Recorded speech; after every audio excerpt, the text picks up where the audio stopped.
Hello.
Stand by.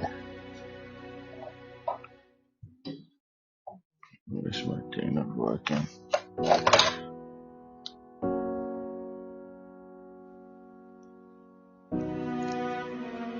Bro. Bro.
Morning. 1, 2.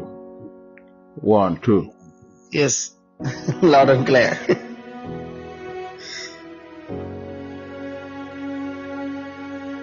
1. Okay. Mr. Tugara. Yes, it's a fight. Hello, can you hear me? Yeah, I can hear you.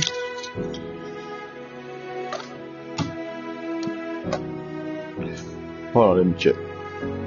Ah,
Can you Yes. guys hear me? Mr. Fight. Yes. Mr. Fight. Hello, Mr. Fight. Hello.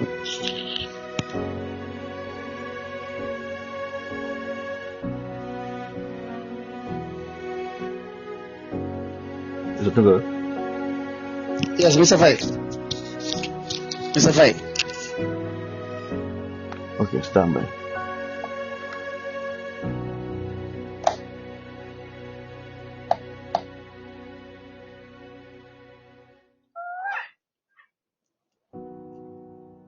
Yeah. Mr. Fight. Yeah. Mr. Fight. Yeah.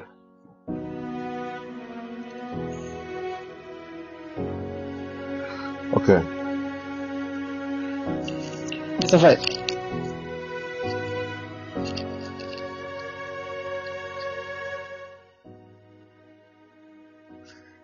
Hello.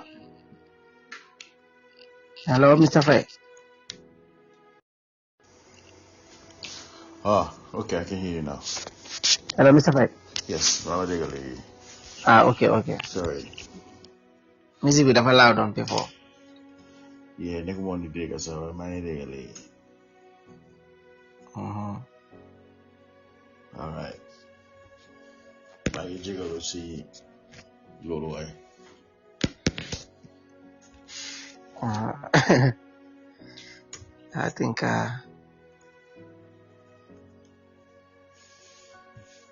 Background me ba, huh? baax na léegi baax na waaw. Léegi baax na léegi. Okay. Now we can start. It's good that our guys are coming in. Okay. All right, you start, huh? Yeah. All right. Good morning, everyone. Once again, welcome back. Welcome back to another edition of this special program here on our special episode that is the Gambian Guardian Intelligence and Investigative Platform.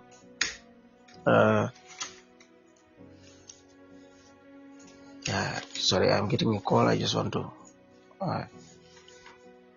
Okay, welcome back to another edition of this program. Today is Sunday, the 8th of June, 2025, and I'm Omar Tunkara. I'm together with Mr. Monlamin Faye. He is the director of the Gambian Guardian Intelligence and Investigative Services. We are going to take you through to 11:30, inshallah. Another interesting program. Solely, inshallah, is coming up. So, dalen si jam ñu leen di nuyu di leen dalal. Beneen dimanche la. ñu ñoo del si waat. As usual, dinañ am waxtaan bu am solo. Waaye comme niñ koy waxee tamit nañ fee waxtaan bi ñu bokk. Gannaaw bu julli bi passé ñu leen di wax Eid Mubarak. Yal nañ ko fekkee at yi bari. Waaw lépp lañ ci sacrifice yal nañ ko yàlla nangul. Ñu baal wante baal nañ leen waaw ñu fekkee ko ay déwéni inshallah yàlla yokk fan ak wér si kenn ku nekk. So ñu leen di wax ngeen dal si jàmm. All of you, Karanta, welcome back. Good morning to you, Babakar Seka, Palaji Kor. Good morning to all of you. Happy Tabaski to all of you. Yes, Dudu Bah, welcome back. Welcome to all of you. Mr. Fay, good morning. Eid Mubarak. Divinity. Yes, sir. Good morning, Mr. Tunkara. Good morning, Legacy. Jawaji yëpp ñu ci programme bi ila Eid Mubarak ñu fi dewen ne yàlla yàgg di boole xol yi yàlla def ñu gis benn gis boo xam ne ñu mën a yóbbu suñu réew mi kanam and prepare for the children, I mean for our future children. yaa ma dégg bu baax tuuti waa ma laa dégg clair waa okay, that's good. Good. Su ko defee mu ngi noonu kooku mooy Mr. Monlamin Faye moom mooy director bu Gambia Guardian Intelligence and Investigative Services. So like every Sunday bii moo dee nekk suñ programme boo xam ne moom lañ dee am. So Seydou tamit dugg si na Seydou maa ngi lay nuyu di la dalal ci programme bi. Well, thank you very much. Malani Wudula Faye, Mr. Faye, dine Eid Mubarak, fekkee déwén. Waaye tamit ñu nekk di topp programme bi ci plateforme yëpp ñu ngi leen di wax ne Eid Mubarak yàlla lañ ko fekkee déwén. Yàlla may ñu fekkee yàlla may ñu ndam tamit si suñu combat bi. jërëjëf waaw. jërëjëf Seydou bu ko defee képp ku dugg si ñu laawa Eid Mubarak déwénati ñu baalalante àqa Mr. Faye naka woon seen julli ba rayu leen xari Amérique yi yëpp. julli bi moom it went fine alhamdulillah. waaye gis yaa ngi nataalu ak madam. nekk la ñoo yaa ngi ko kota yu garaaw. so ko tudd baax nga moom dafa jonge nag dafa jonge nag. moom dafa garaaw. moom bëgg a mel ni Seydou rek. yow yaa des. non Mr. Faye dafa mun affaire yi. Mr. Faye foog nga jàng ma su ma amee jabar yaa may jàngal. ne daal sa néeg su neexee yaa ko neexal su naxaree daal yaa ko naxareel. mooy loolu. definitely. anyway loolu rafet na anyway maa ngi leen di ñaanal gudd fan ak wér incha allah. amiin. so su ko defee ñu dugg si programme bi ñu starté ko ak kees Ousainou Bojang mi nga xam ne fu mu nekk nii ngeen ten and kees bi fu mu toll nii nit ñi yëpp daanaka kenn ku nekk bëgg na see wax maa ngi seetlu loolu si internet bi ndax kees bi léegi sori na Ousainou Bojang nag fu mu toll nii like a lot of people ñu ngi see wax te ñeneen ñu bari ñu ngi wax ne sa organisation bi Mr. Faye dafa mel ni dañ bëgg a fàtte Ousainou Bojang parce que nekkuñ di toppa kees bi wala di ko waxantoo man ci suma bopp sax I have to admit that same thing. But I mean, what's going on? Lan moo nekk di xew lan moo tax ba like all of this while you have not been talking about Ousainou Bojang's case. waaw jërëjëf Mr. Tunkara xam nga ñun dañ ute ñun nekkuñ comme milieu bi o wasoon Gambie ñëw param noppi so because ñun mindset bu ñu am mooy suñ ñëwee si yow soo xoolee suñ track record si suñ ñëwee si loi bi si government bi ñoo xam ne ñoo fa nekk pour woon gaa yi ne hey ñoo bokk Gambie bi nañ defantee nii nañ def nii nañu mën a yóbbu dëkk bi kanam so waaye gaa yi suñ ñoo jaay ne ñoom ñoo moom dëkk bi ñoom ñoo leen fa fal so as usual lu ñoo def mooy dañoo turn around and go look for another door understand nga so si loolu lañ nekka because dañ plant seed si ba pare léegi luñ wax yëpp mu ngi feeñ so obviously it's not like na dañ bàyyi di ko wax waaye xam nga tamit soo nekkee di wax the same thing when ki nga waxal still mun laa jaay dof mun laa jaay ne moom mooy yàlla moom dëkk bi dafa yoo nga nekk di wax rek dafa mel ni fas bu dee rek biti na dead horse nga ko dóor mu jóg understand so daf day gën a tasa gars yi day gën a mën a def lu ñoo def because lu ñoo def mooy ne xaaral ñu gën a def lii waaye xamuñ ne ñoom lu ñoo def mentally psychologically mu ngi create beneen doo boo xam ne nii dafa undermine gars yi te soo gisee ñu bari foog na ñu ngi foog ne man sax dama ko dee dégg usually ñun duñ dee bàyyi nañu dimbale nit ñi non it's not like bàyyi nañu dimbale nit ñi ñun gis loo wasoon Gambie tamit ni ñoo def it's not like bàyyi nañu dimbale nit ñi Gambien bi ñun loolu lañ bëgg a change that generational cycle ne when you come to us and tell us your problem now we have to do everything for you dañoo dem dugal la toogal bi su paree ba tamit ñu yëkkal la tamit de pare nga ne dañ laa saxal suñ paree tamit nga ne dañ la ñëw raxasal la bool bi xam nga booru dem you have to do something so comme ma ko waxee rek before ñun suñ liggéey la soo gisee liggéey bi tey mun a dem mooy yéen tamit seen xam-xam ak seen liggéey yéen a ngi ñëw soo waxee ne rek man suma organisation bi yow sa media bi moom mooy yóbbu yëpp du dem parce que foog naa olof moo ko wax de soo jëlee kii xam-xamam nga jël kale beneen xam-xamam nga andi ko dañoo wax ne ni naka borom xam-xam bi understand nga mooy xam-xam kii lu mu xam ak lu mu xam mooy xam-xam waaye soo ne yow man rek moo tax dëkk bi demul kanam because kenn mooy ñëw jàng am knowledge bii nii mun na ko pour bugg a nit ñi doga seen gannaaw yoo gis yokku am xaalis sax jóge de bugg a woon yoon bi soo ñëwee pour laaj ko sa business moo def sax because yaa ngi si bëgg a dugg mun laa nuba because of foog ne nga jël wërsëgam so ñun amuñ mindset boobu noonu moo tax ñenn ñi foog ne ñun bàyyi nañ di liggéey waaye ñun ñu ngi liggéey ba léegi obviously gis nga dëkk bi lu bari luy xew it's because of ñun lu ñoo def toog nañ fii gis nañ léegi def nañ gaay seen mindset bi ne that mindset years ago nag da nga war a ragal police da nga war a ragal military moom luwaa bi police moom luwaa bi o moom court si lu ko neex laay def change nañ mindset boobu noonu tax nañ ba léegi police yi ñu ngi gën a bàyyi seen xel ñu ngi gën a train seen nit ñi ñu gën a am na professionnel du mun a nekk overnight nag waaye tamit ku wax ne nekkoon ci liggéey o nekkoon ci wax affaire yi Ousainou Bojang yooyu nax sa bopp rek because ñun lu ñu wax yëpp mu ngi feeñ everything we said so affaire si noonu la daal definitely doy na waar anyway parce que case bi buñ ko tàmbali like we were one of the only people ñi nga xam ne ñoo ko doon waxtaanee si dëkk bi and toll na foo xam ne like léegi ñëpp ñu ngi dugg si pour daal di koy waxtaanee but then loolu dafay wane rek progress bi nga xam ne nag moom moo si am but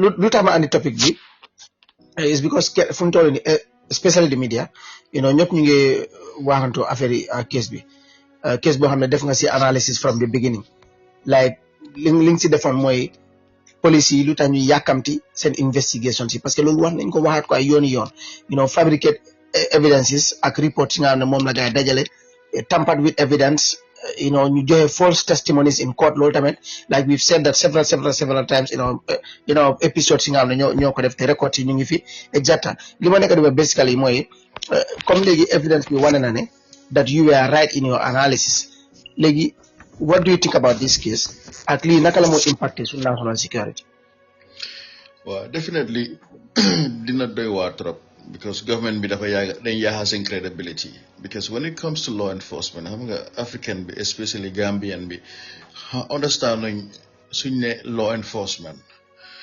enforcement nekkul black and white law enforcement doo enforce law bi ak sa feelings ak sa personal feelings doo enforce law bi ak sa personal beliefs or religious beliefs understand nga moo tax ñu ne law waaye soo si bëggee boole sa personal belief political beliefs rek da ngaa gis ne mujjee gi da ngaa def erreur xoole ko rek for example yow sa kër borom njaboot ñëpp respect nañ la as a kilifa right xam nañ ne diine bi ak culture bi ñu ngi defoon guidelines yoo xam ne ni yow góor bi daf laa favor even though it's nonsense but daf laa favor so yow nga jël guidelines yooyu noonu abuse ko comme lu ma waxoon keroog rek ne sa jabar su waxee ne dafa seeti yaayam bu feebar waaye because yaa ngi ko mere si pet wala naka lañ ko waxaati sax wala yaa ngi fiir nga foog ne xam fu moo dem instead of you think outside of the box moo tax ñu ne your job is to de-escalate the situation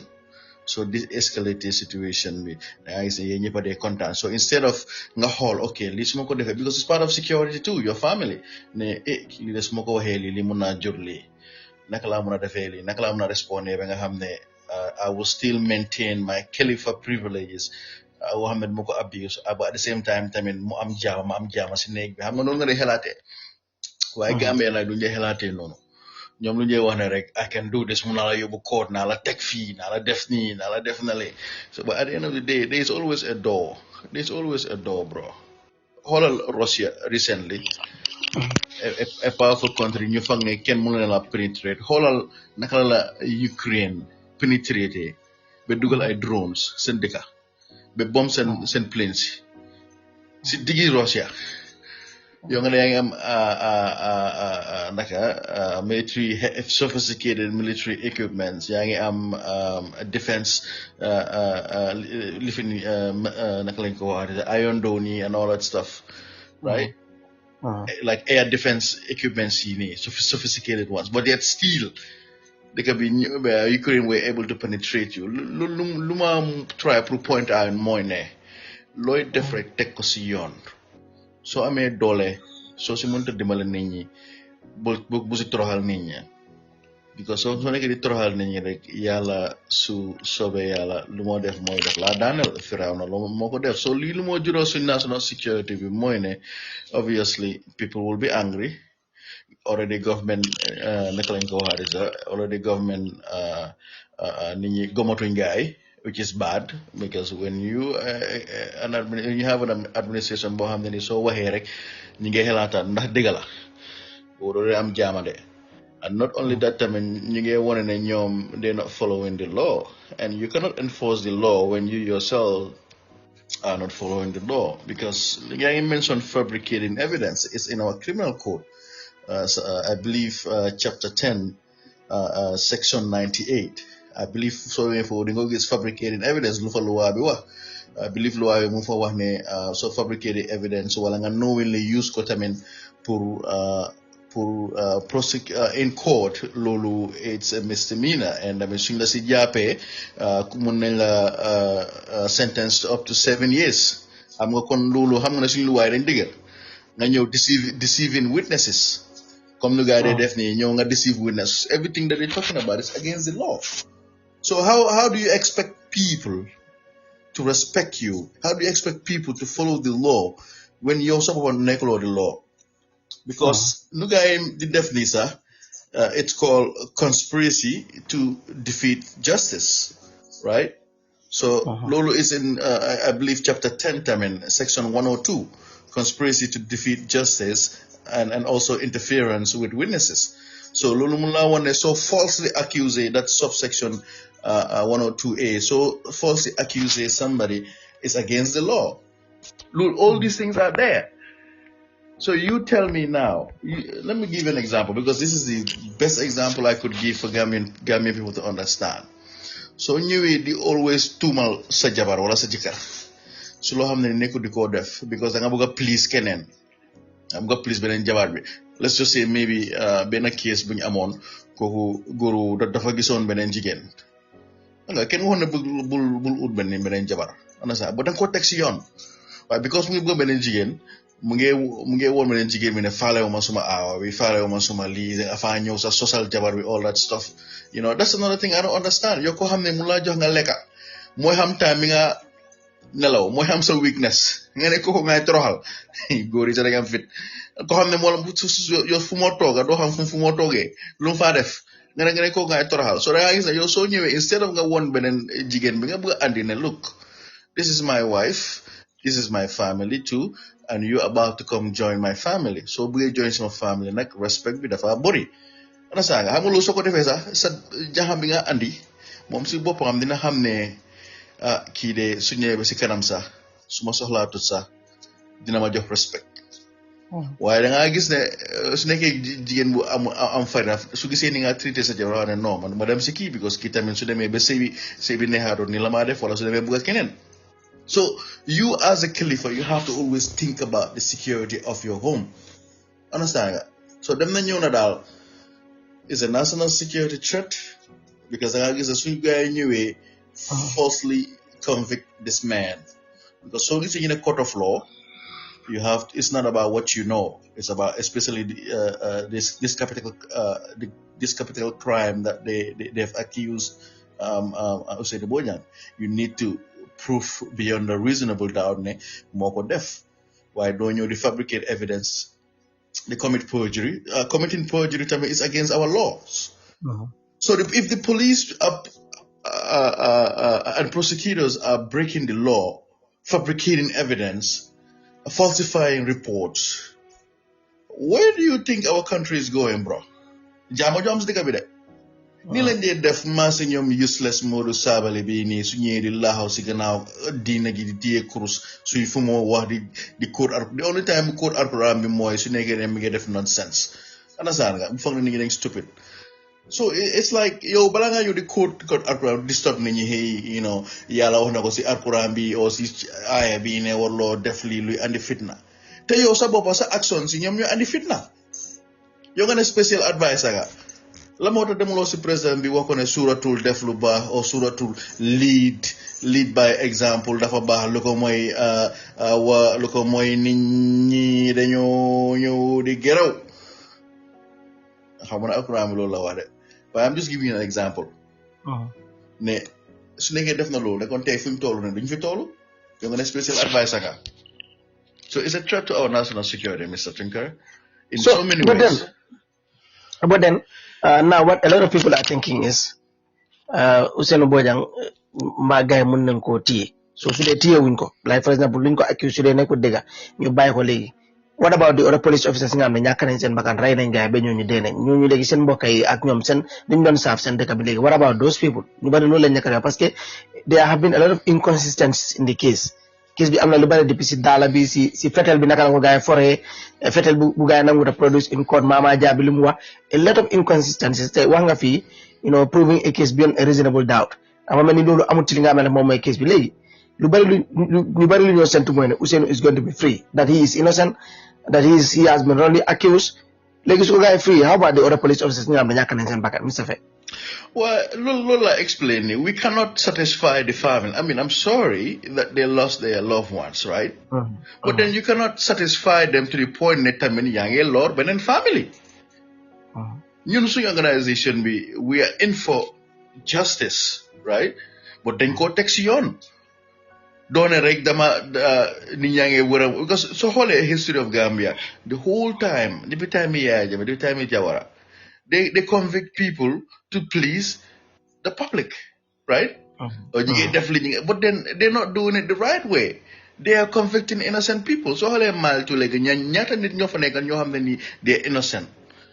Man foog naa ne dañ war a naka ibi ñu naka dañ war a run for president sax ñu ooyee parti bi KKP ku mu amul ndey ak mu am ndey parti understand because it's nonsense so xoolee nu moo demee noonu yëpp doone rek kii because of ñi gaañu nañ so seen family ñi ngi mer so foog ñu andi answer because see as a law enforcement officer again that's the mindset that you want to take out doo promise ni ki ne naa la andil kila bi because yow nekkuloo borom xam-xam waxoon da ko wax ne rek we'll do whatever we can in our power to make sure that we bring justice. Understand? That way, you're not don't want to guarantee don't joko bo xamne ni yow ni mën nga solve problem bi.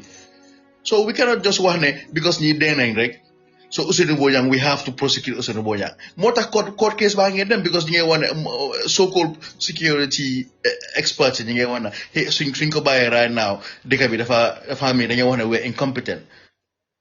America foo mënti dem si àdduna nekku ne so cases yi bëri yëpp lañ dee solve no there are so many cases out there solve guñ ko waaye ñoom lañ dee def mooy su nekkee generation detective yi nii mënuñ koo def dañ dee make sure ne ñu build foundation boo xam ne nii am evidence yoo xam ne nii it's not compromised it's not contaminated nga xam ne next generation bi su ñëwee you work on it with a different mindset. Whole America right now, how many cases you have? 80 years, 80 years, bro. They are solving those cases, cold cases. They have a cold case unit.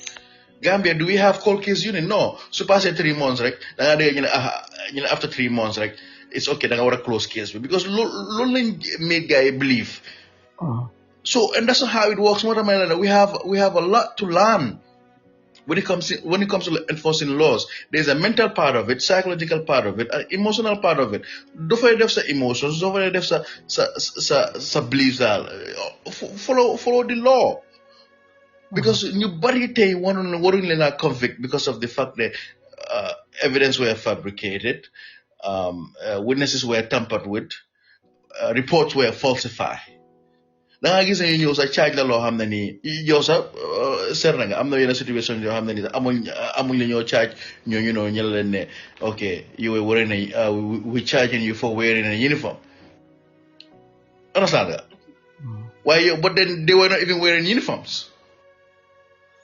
So ku nekk am nga def lu la neex si yow si dëkk bi.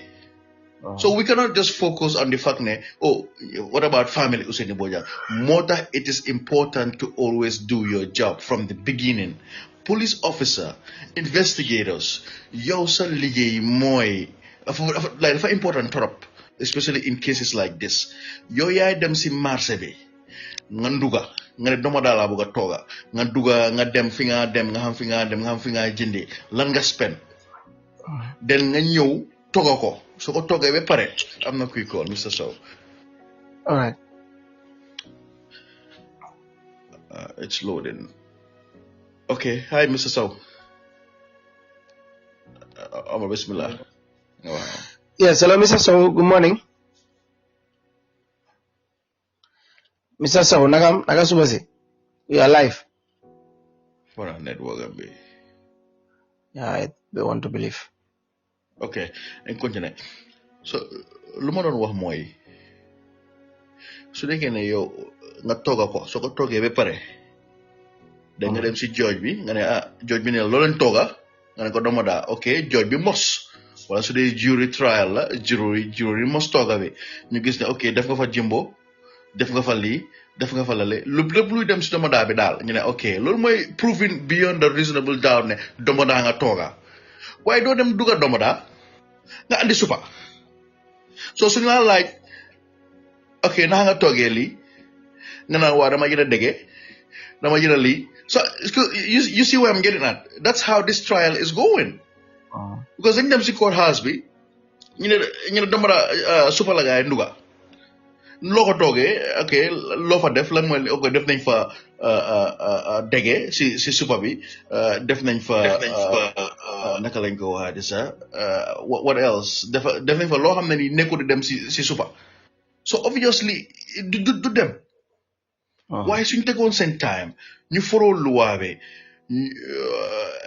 mixing security with politics because that's another problem in this case they mix security with politics because soo gisee politicians yi ñoo njëkk a génn pour tuumal beneen political party so that narrative la guy bugg a ñëw proof because of the fact ne a sitting administration ñoom ñoo wax nonsense investigation bi commencé gut sax they created their own narratives and then now what they are trying to do ñi ngay wax ne bugguñoo fen loo ñi because lu ko mel damaa ñàkk suma liggéey it is sad because fooy gis a defense minister interior minister and I'm pretty sure si IGP bi nekk doon Sénégal dafa teew moom tamit nga gis justice minister buy te loolu is illegal buy dem si political rally waxuma la dem rek waaye sol aso bi that is illegal you cannot do that suñ constitution bi laajte wut ko laajte ku la ne so if you are seeing that how do you expect justice mu prevail do them bro so we cannot to answer your question we cannot just focus like family Ousainou Bojang I'm sorry for them but moo tax la ne in enforcing laws you don't put your emotions and feelings there nit mënu ngaa gis nit di rey nit sax dogot ko sax but you as a law enforcement officer doo nangu crowd bi yóbbaale la or public bi seen opinion yóbbaale la your job is to protect that person because they have a right to but they don't understand that in the Gambia they don't so Gambia Police Force moom ñàkk nañ rek xale yi nii they are gone and lu tax ma wax loolu mooy like I have said before the inconsistencies yi nga xam ne nag moom moo am léegi suñ doon scale Mr Faye case bi si boppam soo xoolee lu gaay wax si li am ak li amut ndax foog nga ne justice Ibrahima Jaiteh dafa war a free dafa war a free Ousainou Bojang Ibrahima Jaiteh like coming from Mama Jabi from the gun from the shoes that they tried from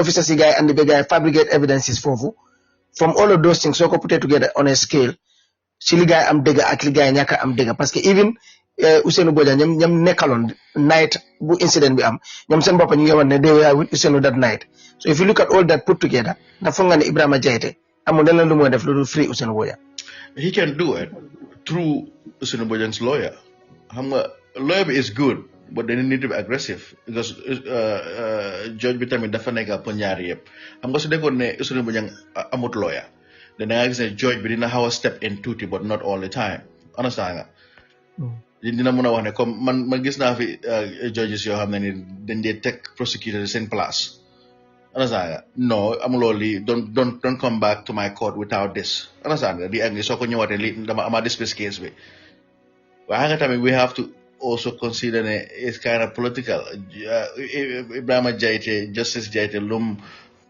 straightforward tamit dafa mel ni comme Imam Babali rek ñëw di insult the intelligence of the Gambian people politicians la su answer sa question mi ngi bàyyi soo dégloo ba nga xam ne nekku dafa wax loo xam ne ni lu make sense la mi ngi try pour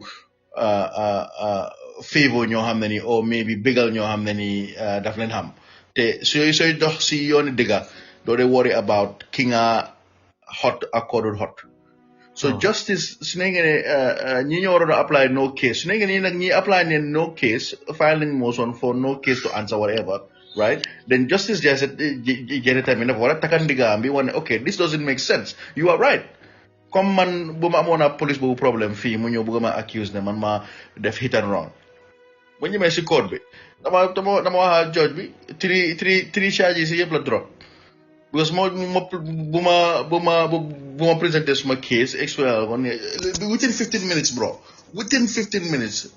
You know, officer have done speculate, right? They've done assume they are definitely ugly. So therefore I'm going to dismiss the case. Simple as that. Why is never Gambia? Demlen ngenyuat. Ajon. Motamela, they have no respect for our laws, bro. How do you expect people to respect our laws when someone respects our law? 2 years, almost 2 years, right? More than 2 years. More than 2 years, been a case, bro. But sa courthouse, lufa ñew yep evidence yu fa ñew yep be good bad sense. And legi tay court bi dem at recess. Legi tay judge ci dem recess. Exactly. Dañ ko ajaat fi be bori September, October again. So this is more political than whatever because these judges they follow the law. But behind closed doors, so I have respect for him because cases you bari daf ko dey ñew different. Why cases you have many boy what to jail that long sir mu ngi jail that long. So at the end of the day, more of these youths in defense of the Lord then you buga yap because they are seeing all these things. People being wrongfully accused. People's constitutional rights being violated. Ñoo xamni ba legi gisaguñ judge. Ñi ngi mile 2. ñu xam ne nii ku ma mu amoon ndey ku ma mu am ndey case la nit mooy ñëw jaay la dof maa la ëpp xaalis oo xam da IGP bi oo président bi suma xarit la oo suma oncle la ñu jël la ndi laa woon ne mën naa laa teg fii nga dem si labor force bi tamit people are being maltreated every day yow nga ñëw di disturb nit ñi di focus di wax naan people we are youths in defense of the law but then you focus on the wrong thing nga ne da ngaa engage. Why is it that Gambians love to insult the intelligence of the Gambian people? I don't understand that. So he should have stepped in and say, look, you're wasting the court's time. Momtamin, he's obligated to answer your question, yes, to protect the rights of Hussein Boyan. To say that this case has been dragging for years, and definitely and Keitamin the farm life, he needs to go. Plus boom nega is not right. Plus boom is not it's the fagrao. And a young man for that matter, his time is being wasted in jail. Exactly. Après super fi tamin another court case bala ko ñoo compensate na jail for years. So another 5 to 10 years. Another 5 to 10 years. So yo me nga yo officer of the law yangi gisli you're not protecting his constitutional rights regardless whether I'm a lawyer or not. So how do you expect people to follow the law? 99.9% of unwarranted controversies in dëkk bi ak problème yu xew si dëkk bi national security threats yu xew si dëkk bi yëpp police yi la ak court si la dama gaay wéedi because su gaay nekkul di enforce law bi with their personal feelings political connection or whatever li yëpp du am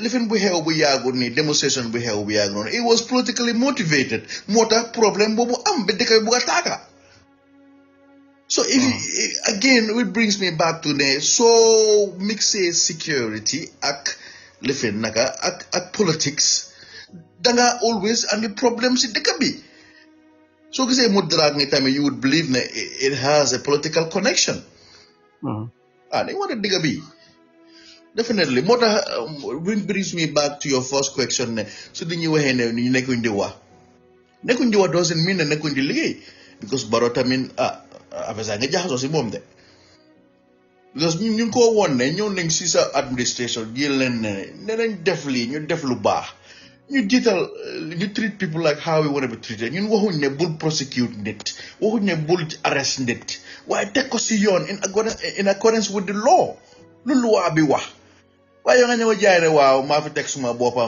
yow na fa teg sa boppa bañ a waxaat nit ñi bañ a teg nit ñi seen place nga dem di gën a encourage ba ñëw di jox yow case bi pare sax yaa ngay jox 1 million nga ne lan reward di si bro ñu bëgg def nañu sax dañuy def seen diggu nonsense su affaire si backfire ñu ñëw di play di victim.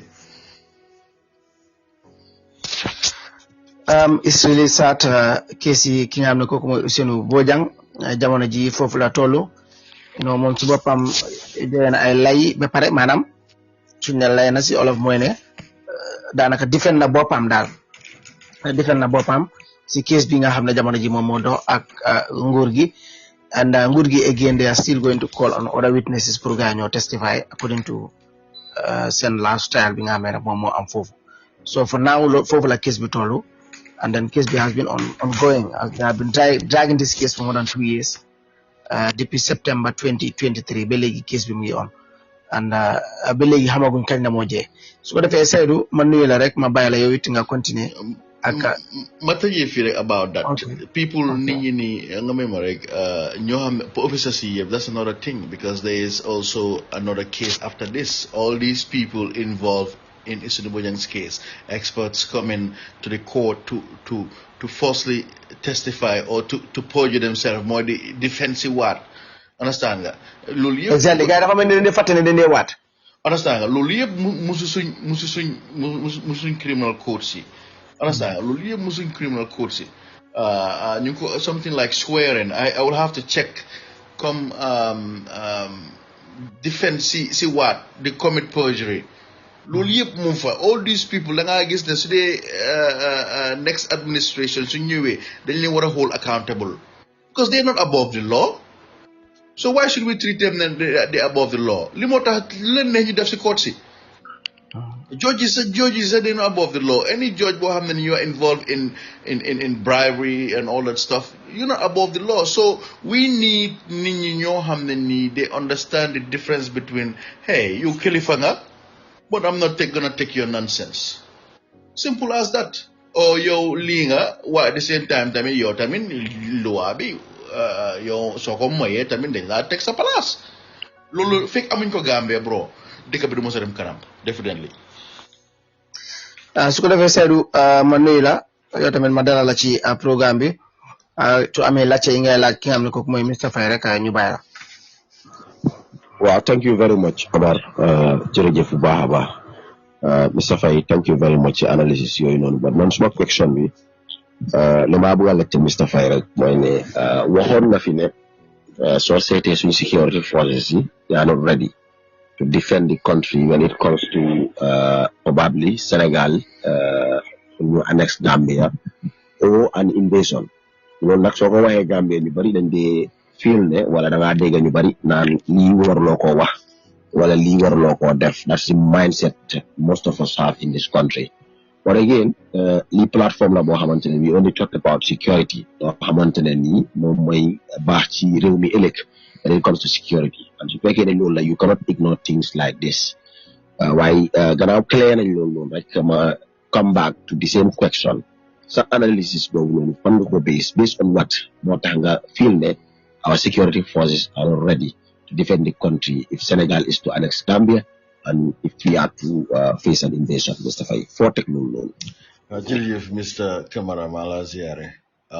So xam nga lu bari da nga ko dee xool comme ñun ñu xoolee keesi Ousainou Bojang bi ne ni ñoo doxalee again comme when it comes to the law, when it comes to national security or emergency management doo dee xool yow sa bëgg da nga xool not only sa réew nu moo demee waaye yeneen réew yi tamit ni ñoo demee understand nga ak yow sa security sector bi naka la gaay di doxalee mbir mi so first of all there is no border management yow ñun we can barely stop crimes like armed robbery crimes yi nii naka armed robbers yu dee ñëw si biir dëkk bi across the border for how many years we cannot even take care of that problem bro. A mayor, I won't even say mayor, it's still serious, but how many individual criminals ñoo ko dee def, possibly a little bit of maybe organized crime. You cannot stop that. You can stop. Amuñ dara lu ñoo def. They have no strategy pour stop this. Ba ñoo wax ne you have to shoot and kill. Si loolu lañ am. Nga ñëw yaa ngi am outdated weapons yi nii. You have many they are donated to us.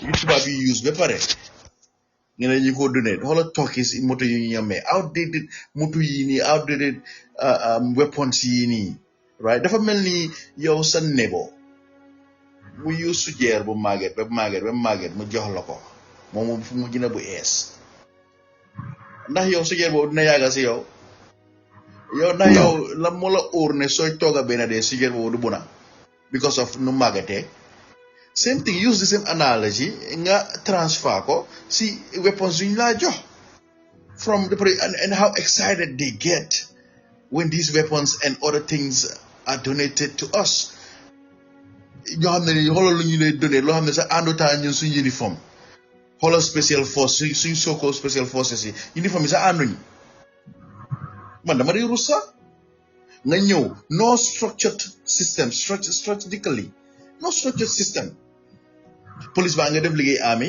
baa nga def liggéey police su kii waxee leader bi waree ansa su dara xewee ku war a jox order bi ne xaw ma woon loolu laa mean by there's no structured system su gaa waree dem Sénégal ñu ngi su gaa bëree wax dëgg la Sénégal suñ neighbors lañ waaye tamit nit ki doo daw problème ba ñëw dugg sa bopp problème understand we don't even have a competent emergency management sector boo xam ne nii nañ mën a swiftly rescue people from waxuma la leneen sa de waaye xoolal féeri boo xam ne nii paan na yow yaa nga xam ne féeri mu ngi paan se xam nga ne sa féeri bi koregut but yet still yaa nga dem di jël xaalis si nit ñi defuloo measures which is fine but defuloo counter measures in place ne xoolal hey féeri bi anytime mun naa break de su breakee naka la ñu demee rescue si nit ñi swiftly imagine a féeri bu broke down jëluloo ko ba mu dem ba fan su nekkoon ne ay time boobu géej bi dafa meroon nag ganax yi ak all that stuff féeri bi dafa sori woon trop exactly ñaata nit ñoo fa almost dee foog naa ñu ne am na patient bu fa dee yoon yow nga ne emergency money these are all part of security because you have to secure your people understand people's life were at risk definitely exactly so you're so waxee ne national security is not just stop an invasion or annexation it also has to do with making sure ne nit ñi nga lifi ñu am yaakaar si yow xoolee ko for example yow su nekkee am nga kër yow kilifa nga ñëw fekka sa papa si kër wala bala nga nekk kilifa sa papa nga fekk ko si kër family because soo gisee mu nga juddu fekk ko si kër big family because of the fact ne moom lu ko yàlla wërsëgal mu tekkee ko jabar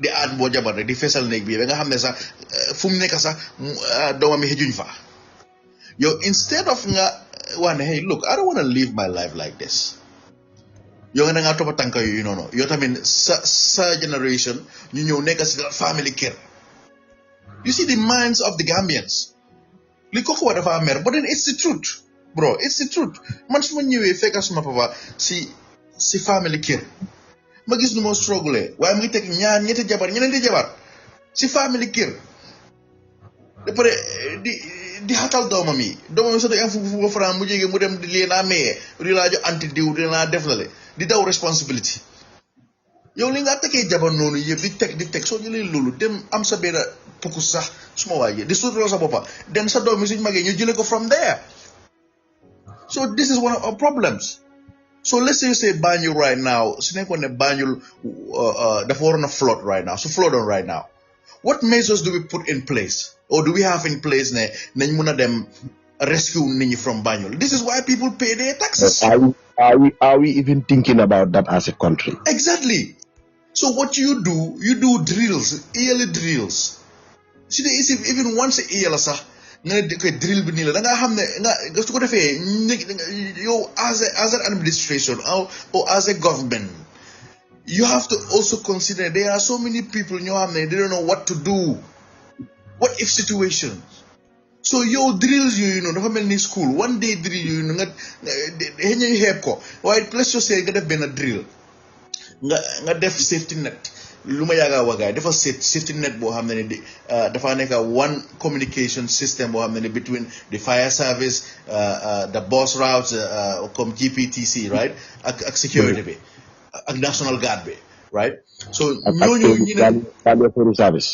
waaw Gambia Ferry Service ñu ne ok ñaata gaal lañ soxla ñaata nit ñoo dëkk ñu def sauvé ñaata nit ñoo dëkk Banjul area boo xam ne nii su li amoon tey ban area lay njëkk a affect understand nga den da ngaa gis ne that day ñu ne ok bés bi ñu ngi def drill ñi ñëpp ñu ngi naa def nañ def public order rek like day boobu yëpp dafaa nekk public holiday ne because lii la ñoo def so nga ne ok boss si because comme lu ma wax fii bu yàggu ne xam-xam nekku ne kenn rek moo ko yóbbu réew nekku kenn moo ko yow kii dafa jël xam-xamam kala jël xam-xamam kala jël xam-xamam ngeen boole comme soo jëlee boss système bi nga jël fiiri bi nga ne ok boss système bi balaa affaire si di aaga si bés si fii nii ñu ñëpp fii la ñoo tasee boss bi jël la yóbbu la après route bi da nga koo clair boo xam ne nii da nga am système boo xam ne nii boss si tamit du ñëw di block traffic because su traffic bi bloqué it defeats the whole purpose da ngaa def système boo xam ne nii ngay duggee génnee na le su ko defee affaire si du taxaw so nga jël yëpp génne leen ne fii la ñoo tasee bés bul fii flodé fii la ñoo tasee bés bu fale flodé fële la ñoo tasee ñu génne leen foofu noonu then ñu deal with the problem later waaye at this point right now I guarantee you ne ku ma wéeri rek nañ ñëw ñu sërja bi ne there are no measures put in place to protect the people of Banjul nga ñëw no mobility to counter attack naka insurgency ñoo xam ne dañoo attack Gambia mobility let's just say right now waxoon naa ko last week there is one police vehicle for whole North Bank pick up truck yow loolu tey su la nit attaqué tey ndax ngaa demee naka counter attaque bokk na façon li moo taxoon time boobu gars yi noonu faxas gars yi waaye bu gars yi jëlee control of their security look what happened look within 2 years lan la gars yi accomplish this is why it's important to take care of your own security our intelligence is compromised our intelligence agency they are compromised because of the fact that they allow external securities in our sensitive area not only in our sensitive areas but also tamit soo dugga see xanaa mu loon nit su ñëwee train la nekku ñëw di la train de mu ngi measure yow sa level of intelligence mu ngi measure yow lan nga am lan nga ngemboo you don't understand this bro comme man su ma ñëwee sa kër ma xool neighbor bi let's just say neighbor bi mu ngi toxu ees Seydou dafa toxu ees ba ngi Seydou mu ngi dawal Benz di duga aw ba access pour duga lu ñoo def mooy dañoo ñëw seesi la right yeah xam nga su ma la seesee dinaa access si sa état bi ñëw si saal bi dinaa access si saal bi next thing lu maa def ma ne dama mën a use bathroom bi right mu dugg si bathroom bi su toogee di xool so this is how security works but they don't understand this ñoom nañ foog ne security it's all about fetal param ñëw dal sa kaw nit ñi nga war a protect ngay dal si ñoom loolu rek la gaay mën loolu la gaay foog security but you have to use your head waaye du ma leen blame because of the fact ne ñu fa nekka mentality 19 mbaax la gaay am so all this let's just say Sénégal su waroon a ñëw invade yo which there's a possibility because comme Mr Camara mu ko waxee rek mu nga am benn nationaliste boo xam ne mooy ñëw mi ne waa Sénégal comme Poutine Gambia Sénégal la bokka because try nañ ko before so bu ñu xool ne rek ñi mën a ñëw dimbale ba ñu ñëw jox dépasse to the point ne dañoo loosu nit ñi but again am nañ ñeen na ñoo xamante ne nii am nañ di mindset sax dañ ko dee wax sax naan Gambia sax soxlu ñaan army because Sénégal mu ñu wóor we are protected by Sénégal am nañ ñu am mindset boobu in this country Mr Faye. Well, that's the thing but we don't focus on those people because moo tax may la ne rek ma jox la exemple boobu ne ñooñu ñoo nekk ñoo xam ne nii ñoo dee ñëw fekk seen papa si family kër te seen papa dafa fekk ñoom seen maam si family kër boobu noonu the same thing generation upon generation yaa ngi ñëw because family kër baa ngi rëy instead of nga génne sa njaboot dem am sa jabar ak sa ay doom yaa sa jabar ngeen liggéey waxuma góor bi yëpp because man mindset ma am mooy nekku ne góor baay def yëpp mindset bu ma am mooy ne we work together. Yes, man, I'm gonna be working more, I'm gonna be providing more, we're gonna do things together. Loo am ñu andi ko si table bi. You build a generational wealth. Man, I'm a fan of that. Understand? Man, I'm not a fan of góor baa war a def lii yaa war a def lii ñuy dugg sa bopp bi xam nga góor soo def lii yaa ñàkk a fayda. D'après su nekk bi naxaree problème mooy am. waaye ñëpp suñu bokkee liggéey ñu dimbalante ñu balante xol yàlla dafa ñoo ibil. So ñooñu ñi nga wax ni moo nekk ñoo xam ne dañoo ñëw fekk seen maamaati maam yi si family kër instead of ñu génn waaye ñu ngi bil benn pukus si benn kona bi fale wala ñu bilaa beneen pukus because beneen jabar mu ngi ñëw di xalaat ne hey maa ngi am 5 doom de maybe suma bil beneen pukus si beneen kona bi sax pour suma doom yi la duñ ko def de waaye bu ñu ko def ba mu nice pour jabar duñ ñu xalaatee noonu. So you cannot blame those people, we cannot be at the same level with those people. moo tax yàlla teg ñu fu ñu teg fii tey pour ñu won nit ñi ñu xooleen mbir mi beneen façon ne soo ñëwee sax trial nga ut beneen laan nga bil fa néeg bi su nekkee pareegut sax at least something la yaa ngi woon sa doom yi ne I value you, dama leen value te dama value seen future. nit ki ni ngay def life is not just about takka jabar soo jeekoo rek takka jabar.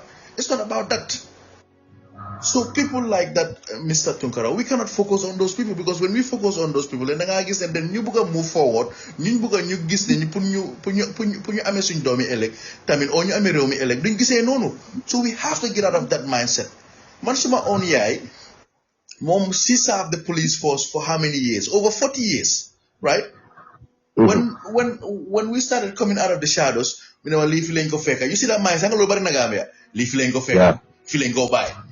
Nga lii doo ko mën a change waaye gis na léegi lu ma ko doon wax yëpp ne we cannot live in that kind of mindset ne fii lañ ko fi fekka suma pat nii la ko defee soo nii laa ko defee suma yaay nii la ko defee soo nii laa ko defee o suma yaay nii la selee suma pat soo dee fa man tam noonu ngaa sëyee suma moo tax léegi foo dem ñu ngi wax ne xale yi bëgg ñoo sëy xale yi bëgg nañoo sëy dafa nekk loo xam ne nii rek dañ dem ba realize ne they've been brainwashed. They brainwash our mothers, our fathers or jigéen matut da nga koo bàyyi rek jigéen matut te su la bëggee nax mu nax la.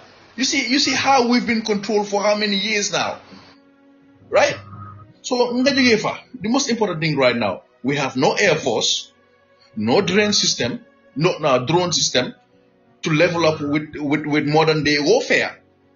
The whole war you hear can more than you Air Force. We are not even planning to have an Air Force. Oh, boom, just forget about it.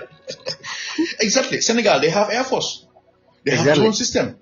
A well-structured drone system. You know, machine drone system. You German say anyone, sir. We could barely control it. We have to modify ko attach for bomb or C4. What C4 you need put attack them bomb? No. Do we have air defense?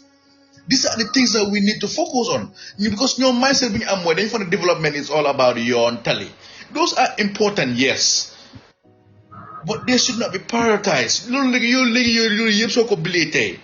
Without security to protect you, I'm going to attack not only Senegal, right? Because there could be another rebel force. Gambia is weak. Yajame is still a threat, whether we like it or not.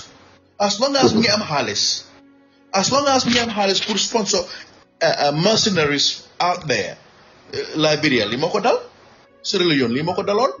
Mercenaries ko amon xaalis sponsor mercenaries yi dem form groupe yoo xam ne ñëw génne government yi loolu ba léegi ñi ngi digal ñi ngi wax ne génn na fi waaye génnaa gu fi because there is still a possibility ne there are people who could use dañ ko modernize rek li nga def mooy comme lu ma yaaga waa gars yi ne soo yaagee di jox nit ñi opportunity pour ñu xeex la that's what's going to happen. Gambia Barrow administration loolu moo ko dal right now. His rivals are using the frustrations that people have right now pour dugg seen xel kon ma ko waxee rek doone sa jabar su meree waa ñu ne yaa ngay jaaloo si biti nii ak nii nga ñëw di mer sa jabar waaw fatal sa noppa yi nii ak nii nit ñi dañu bëgg a lifi naka dañu bëgg a jaxase rek or whatever but yet still yaa ngay jox ñu la bëgg a jaxase ak sa jabar yoon ba nga jël ay vidéo bi ko woon sa jabar so how does that even make sense? So this is annoying. We have all kinds of security implications. A fan lab based analysis, right? Time because it's like what? 1 hour be them na pare. Why you would agree na everything luma wa fi right now, bro. No mobility. moto yi correct sax amuñ ko weapons yi correct sax amuñ ko xam naa yi soo ko waxee dañoo wax ne waaw mu ngi wax li mu ngi uñu waaye foog ñu uñi booy because duñ fa nekk rek di sutura bekkañ ñun information bi ñu si toog for how many years right now information boo xam ne suñ weapons yi leen jël paako outdated weapons la jël paako benn boor ñu ne because dañoo control military bi suma gars yi wéri na gars yi ñëw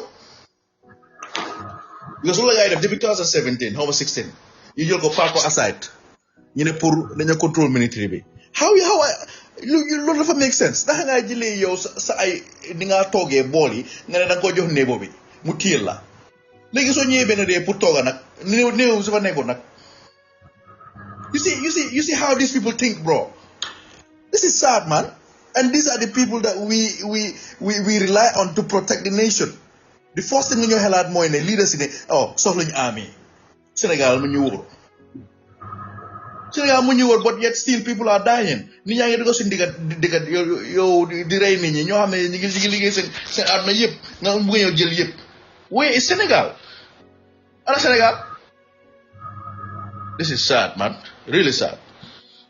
ok so non loolu moom Sénégal sax ñu ngi si am ay problème yu dul jeex ay affaire yi am robbery yi nii soo xam naa ne moom ñoom suñ selfutee seen problème ba mu jeex buñ mun a sax lijjanti bu gaam am nañ problème si yooyu noonu yu dul jeex every time am robbers yi ñu ngi rey nit ñi in Sénégal so loolu moom is the hard fact. waaye yow kooku kon naka nga expliqué mu ñëw toppatoo sa problème. non kooku taluñu kooku am na problème bu ko doy.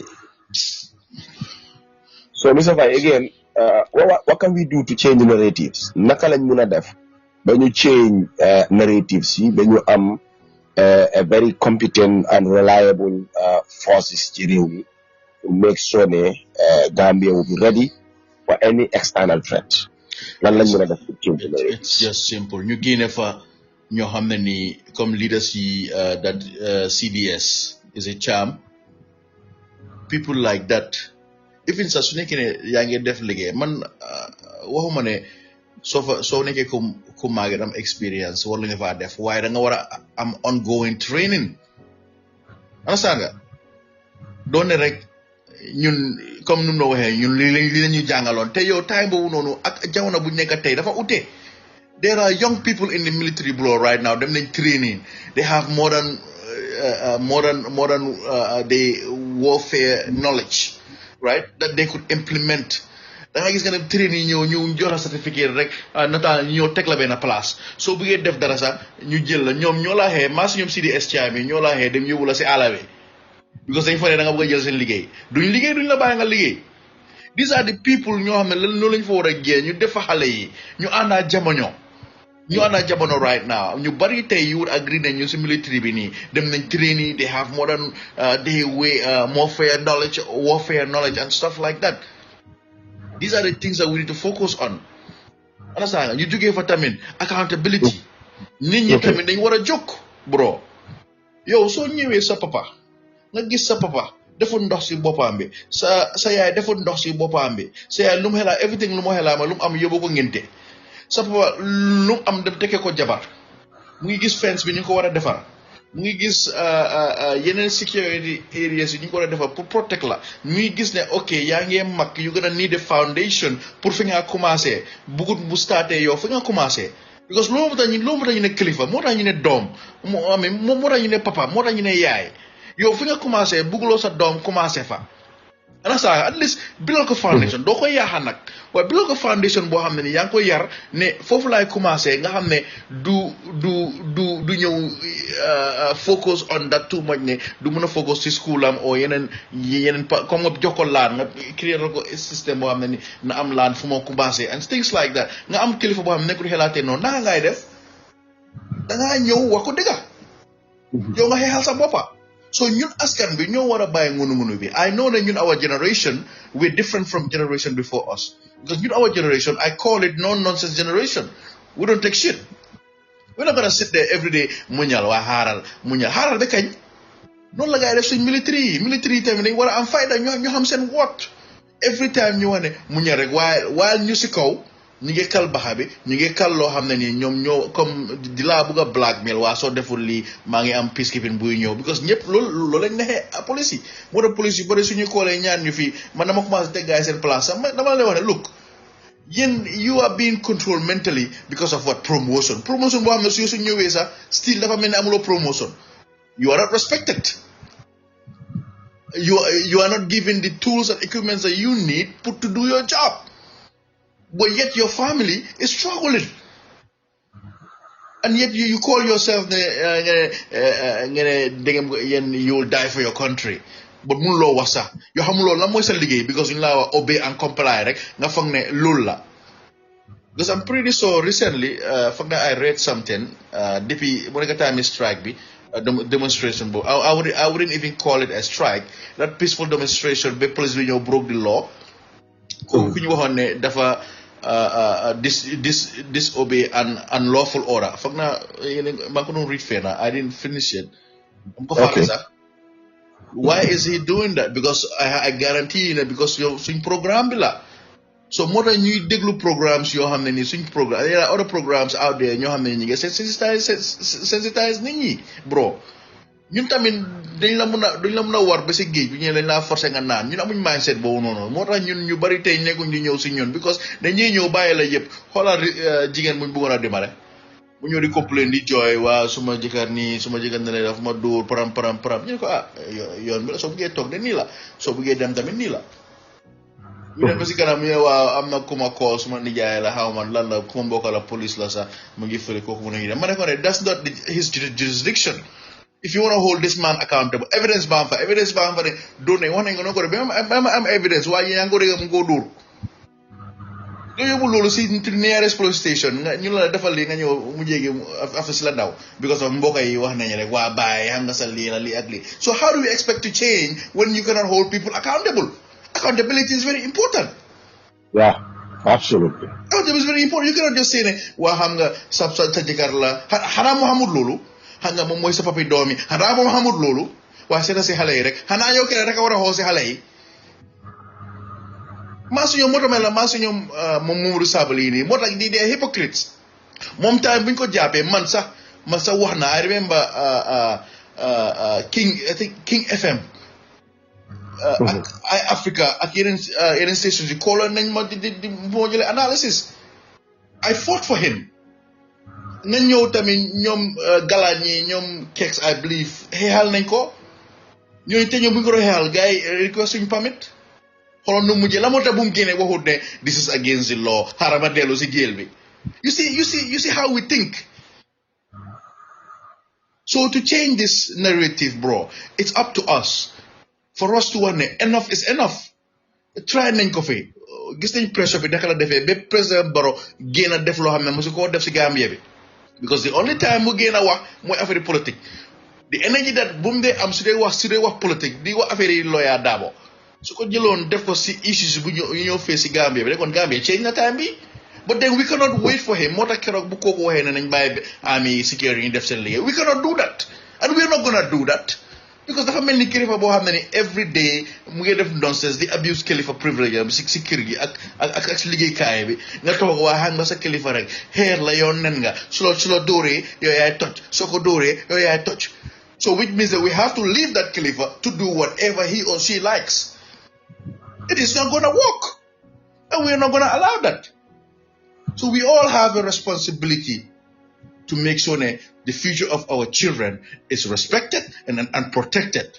Look at my suñ doomi dañoo mere ñu every day dañoo mere lan nga def so demee ba mag tamit foo demee amatuloo doole yaa ngi feebar yaa ngi war a dem faju ji comme tey luy xew ci famille yu bari balaa ñu am xaalis bu dem faju sax affaire si agara place boo xam ne ni jël na la ba pare yow président bu laa wax ne def la li moom su boppam nga yàlla dafa de expose on yaayam mene ñi ngi am bëtaan yu baax bu génnee yaayam boo ko yóbbu beneen dëkka so we need to wake up ñu xam kan moo ñëw wax dëgga because you don't need to be an expert to figure out ku ñëw di la maamal ak ku ñëw di la maamal ñun dañ passé at yooyu doon so to answer your question daal we all have a responsibility here And we need to start fighting for the future generation. Simple as that. You buy excuses, you buy ngunu this of that. Take is nanko. Ban buy ngunu putting these people in their places. Lo hamani gine ngun ko nyon gine nanko. Ya jame tamit buñ baye ngunu ñoo taxawal ko won ko ne yow do dara. Nit nga comme ñun you bleed we bleed. Ala mu tay lum doon xajaane yeb du mom mu ngi in exile. So nañ mëna digga bi boy ñu bàyyi di naxaate bi di wax naan xam nga fii deful lii xam nga deful lale America moo gën a naxari fii soo tisole sax ñu ne xaalis ci ngam sax dañ laa tax da ngaa dem ñëw moom monthly bi nga ñëw bàyyi weekly nga ñëw comme Gambia nga mel ni dara xewul so ñu bari tey liggéey bu ñëw def suñ ko a day ñu ngi make like $100 a day sometimes even less nga dem si store bi ñu ne la ñaari mbuus benn mbuus ñu ne la $100 I'm serious. So what are some of the Gambians they enjoy? I'm a racer. Because America, the way they portray America, it's not like that. Nyom Baba Lee, they mislead me, American, the wohing diga. That's not what's going on here. America, fi da nga gina protest. As long as Nicola, the block traffic be. Da nga gina nga gis ni si yoon bi. So, façon ñi lañ wara oytu Gambia. Ñoo xamne ni dañoo laaw ci gannaaw diine gi, ci gannaaw kilifa ya bi. Di mislead nit ñi. Ci gannaaw loi. So we have a responsibility to make sure that the future of our children is protected because they be benala nga wax lo di nga de nga def lo di nga de e mawti na la sos so te nga def lu baax rek nga baye legacy here. Okay, thank you Mr. Faye ci analysis yooyu noonu ko defee rek ma hand over to Omar suñu amee calls ñu jël call yooyu noonu. Thank you very much Mr. Faye. Thank you Seydou. Thank you so much. Interesting discussion. So Mr. Faye, if we get calls, we can invite them to make calls now. Like we're gonna call you intermit and was an idea program be. We've been here since 10 o'clock. So intermit like it's your turn to contribute. A lot more time to create this platform. When we start, so let's this share like this share program is an si seen WhatsApp group yi loolu daf ñoo dimbale bu baax a baax go seya ko moom yomb na am na benn click bu nekk si kaw arrow bu def comme like forward soo ko cliquer rek dan mun nga seya programme bi si most of the WhatsApp group si nga nekk su ko defee ñi nga xam ne jotuñ wala duñ dee xam ne this program happens every Sunday ñoom tam ñu yëg ko nga xam ne every Sunday they can also be connected, they can also learn from what we discuss here. So ñu leen di ñaan pour ngeen defal ñu loolu daal di seya programme bi si WhatsApp group si. So apart from that, please, so when we get a call, you can call, and then you can take part in the program. Internet and what is in Halat, security Gambia, because it's important for you to talk about our security. Always we talk about politics. We get carried away by politicians. Almost every time, Linbuga, Momo, you topple and sen bebet. But sometimes we forget about some of these things. They are very important in our lives. Security has to do with sovereignty. Security has to do with some moments are real. Some moments are real. Security has to do with that. So, Mr. Faye, it seems we have a caller. Alaji Kor is calling. Mr. Kor, na def ñu la dalal ci programme bi. Jërëjëf Omar, ma la nuyu bu baax a baax yaa Seydou ak Mr. Faye di nuyu Mr. Faye bu baax. Thank you. Happy Tabaski. Thank you. Happy Tabaski to you too. Seen programme bi nee na trop interesting na man moom dama ko def suma reminder bi pour su ñëwee rek ma duga unless ma nekkul around dama ko lay ingee bu baax te dama si lay jàngal lu bari waaw di wax Mr. Faye jërëjëf bu baax si lim nekk di jàngal Gambien si organisation bi ñëwee ba tey nit ñu bari ñu mel ni man ñu see bàyyi suñu xel te ñu ngi xam bu baax a baax fu ñoo teg suñu tànk ak ñu ñoo jëflante ay police. Thank you. Man personally man ay laane lot man su may wax police léegi su ma waxee ñoom dañ lay xam ne kii du ma wax xam na fi ñu ko teg te dama lay bàyyi xel ne police yi dañ lay treat with respect fekkee wax nga ñoom nga xam li nga wax ba pare nga xamal leen ci ñoom li leen war dañ lay bàyyi seen xel bu baax seriously amoon naa problème ak suma xarit man mu nekkul suma xarit sax nit moo ñu boole business la woon nii rek loo xam ne sax nekkul suma fool dafa am lu ma ko waroon a jox mu am lu des mu ñëw ma wax ko mu dem time mu dem call benn CI bi officer CI bi ma ñëw gars yi di ma traité lifin ma wàññi ko ne ko ne yow xam nga ne yow ma ne ko yow officer of the law you don't have interest in this case. Your lose a problem. Key dafa ñu wax te kii lu mu la wax ni it's a civil matter, it's not a criminal. Mu ne ko duma criminal. I like Xaalis that. laa ko amel te nekkul maa ko amel sa nit la jaay mutu moom maa ko boole kooku noonu mu daw maa ko garanti. Waaye war naa ko ne naa ko mun a jox because bariwutoon 20,000 so ba ma waxee moom ma gis ne kooku noonu ma fay ko mu ko bu baax a baax xam ne waa lu ma ko wax dëggaale because of moom mu ngi wax di jël interest di jël part te moom dafa war a natural because nga isil problème nga war koo aat so moo ko wàññee noonu dama gis ne mu relax génn si bàyyi ko te already jëloon na xaalis si kooku waaye moo seen i ñàkk a fay yooyu rek ñun daw la rek pour wan la rek man am na lu bari loo xam ne xam naa ko si biir te su fekkee xam nga sa bopp nga xam sa right jarul nga xulu jarul nga yuuxu jarul nga saagante any officer of the law xamal ko lu mu war a xam rek yow nga taxaw sa côté ba pare nga stand sa part yeah which is very good ne am na ñeneen ñoo xam ne tamit ñu ngi dañ la lay bàyyi xel te ñu ngi xam bu baax ni ñoo deal ak security ba ñu use advantage seen kaw beneen bi ma bëggoon a wax moom moo nekk affaire case Ousainou Bojang case boobu noonu government bi dañ si bàyyi seen loxo trop te dañ si teel a wane politique si njël la si gars wane politique man depuis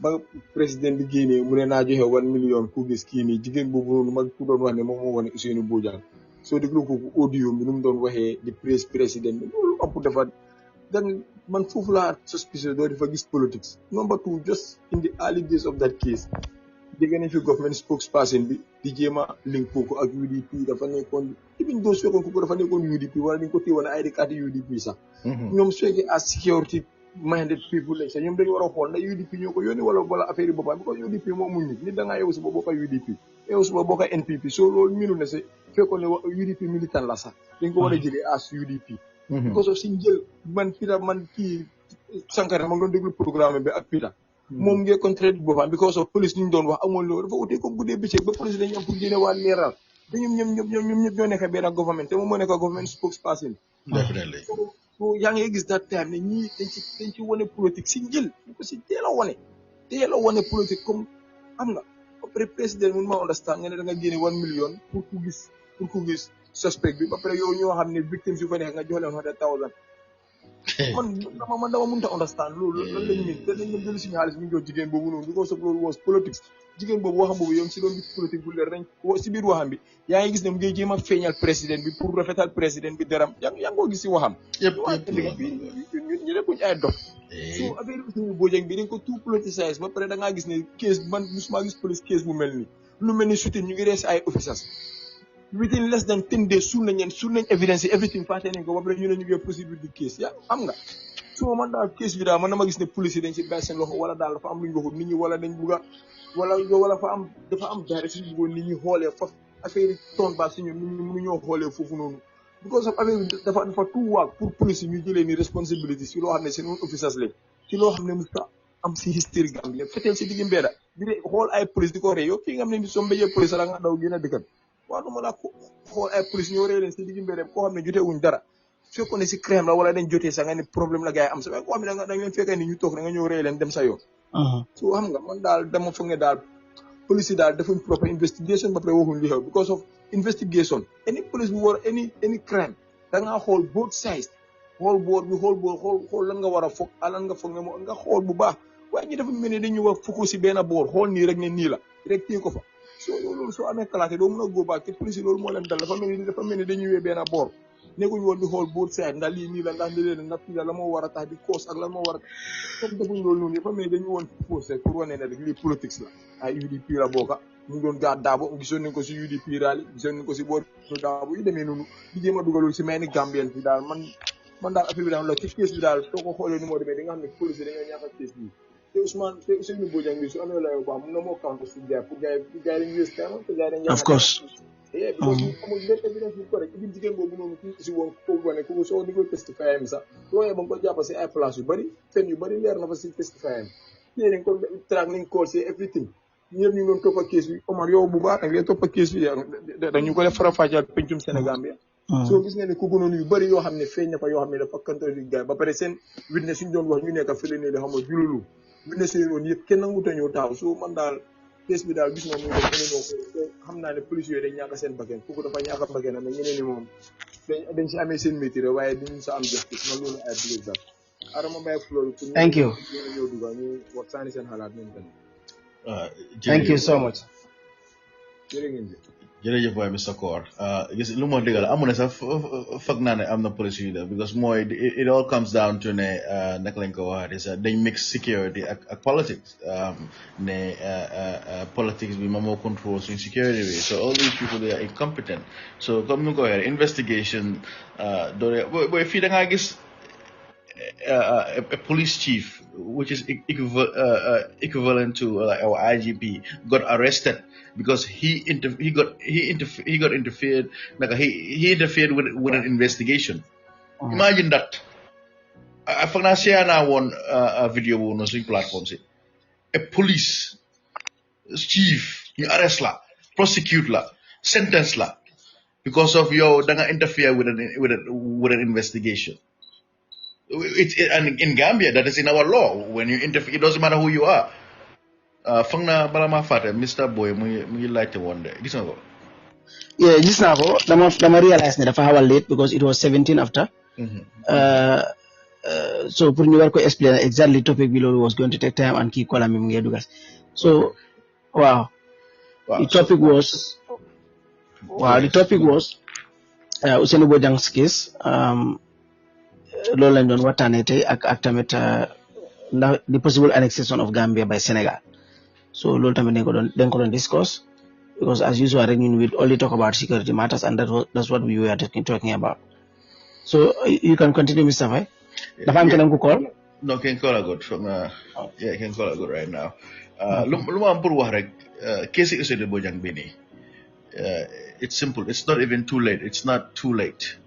They can exonerate, they mun nañu dem génne body bi waati do some autopsy correct one après ñii right now suñu amee ku mel ni man next administration am nañ problème ñëpp lay andiwaat ñu bokk ci case bi yëpp ñu investigate case bi yëpp lay andiwaat pour find closure for the family of the victims because when it comes to investigations and law enforcement your job is not only nekku ne rek pour nga xool evidence boo xam ne ni dafa tuumal nit ki ne moo ko def waaye also nga am lu ñoo wax exculpatory evidence boo xam ne ni tamit ne kii de luñ ko tuumal de there is no way moo ko def pour nga mën a dem si keneen moo tax loi bi defaat fa beneen yoon ne yow soo demee ba xam ne kii deful ko nga nekk di puus rek then yow tamit am nga problème yow muy investigate loi bi daf laa teg loxo mooy conspiracy to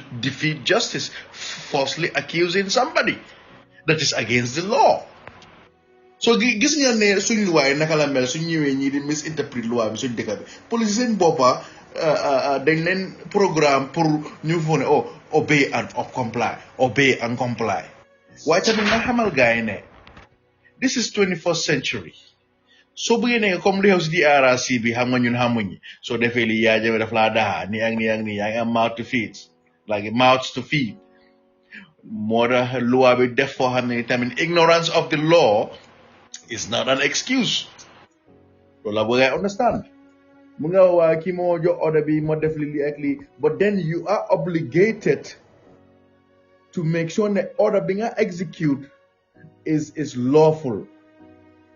Why? So they may execute unlawful order. Then si deng again you say because police moment loi. We love go police understand. Police moment court see. Because do them si court see. Nga gagne ñu gagne la si ñu dem si court si nga present sa evidence ma present some evidence judge bi dofam mu jox police bi dégga du dem.